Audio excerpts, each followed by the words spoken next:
Hello students and welcome to next lesson of Python 0 to Hero series.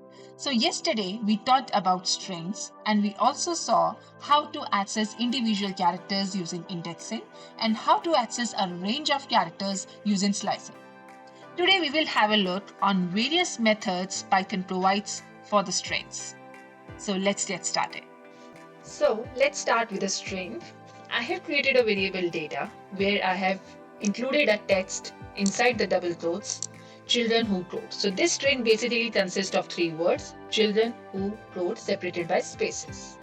So now we will see different methods which are available in the Python library and how they perform on this data. So firstly, very commonly used method to find out the length of the string, that is function len. So you use the function len like this, len, and inside the round brackets write data. You can assign the length into a variable x and then print x.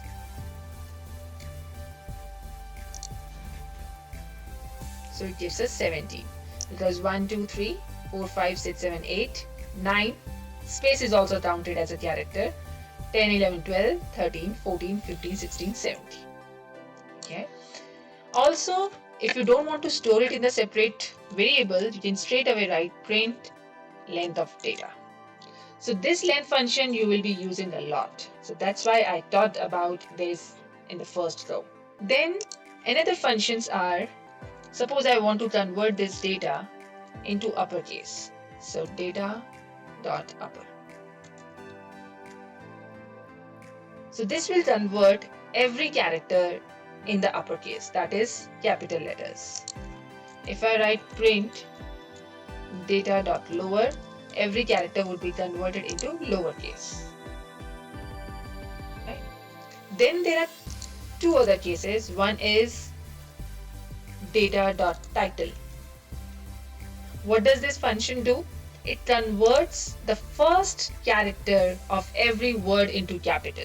See, C is capital, W is capital, and C is capital. Then there is one more variation in this, which is capitalize, which makes the first character of the entire string capital, that is only C is capital. So these four are also used when you want to convert the string into upper, lower, title and the capitalized cases.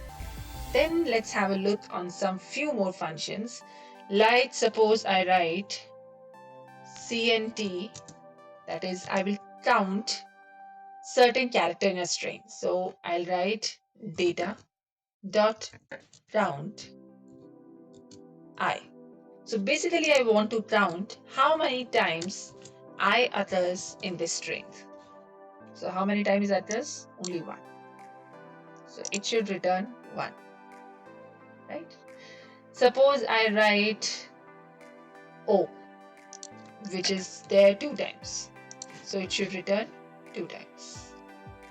Right? Then there is another function where you can replace any character or any substring with new character or substring. So suppose I want to replace I with S. Now after replacing, you need to store this data into a new variable so that the original data doesn't get modified. So new data is data.replace.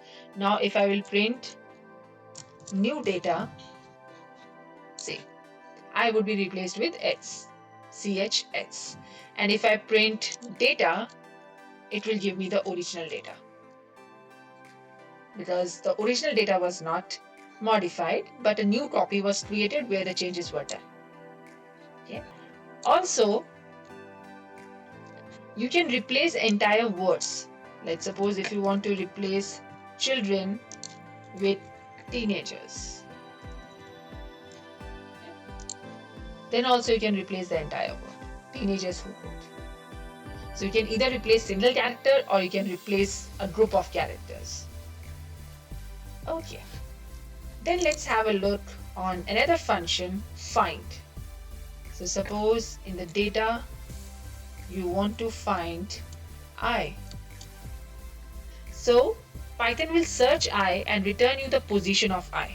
So suppose I write position. So I is at 0, 1, second position. So if I print position, it should give me 2.